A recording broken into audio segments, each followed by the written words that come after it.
Mobile attorney John Fisher has a case to argue, one that he's personally involved with. He wants to convince the courts, lawmakers, and the public that those hemp products you see sold in CBD stores across the state, he says they should continue to be sold. I mean, if people had the experience that I've had for the last 5 years and how it has literally changed my life, they would look at it and think completely different. Fisher said he was prescribed hemp products after a knee replacement left him with chronic pain.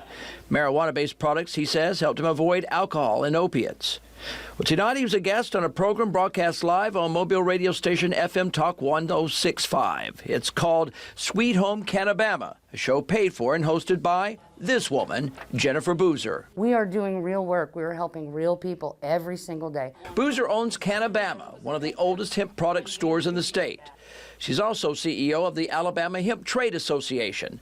And she's worried that a new bill introduced by a North Alabama legislator could not only damage her industry, but shut it down in Alabama completely. The biggest complaint that we hear is public safety and access for children.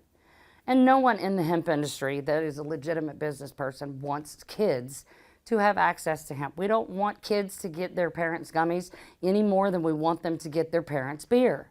We don't want that. And while that is one focus of Senate Bill 132, it goes much farther, asking lawmakers to change the designation of hemp-based products such as Delta 8, Delta 9, and Delta 10 in Alabama to have the same narcotics classification as heroin, LSD, and other drugs known as Schedule I narcotics. Just having possession of such is a felony in Alabama that could land you in jail for 5 years. Products that are now legally sold in the state just about everywhere you look. Both Boozer and Fisher believe there is room for cooperation if the goal is to keep the product out of the wrong hands.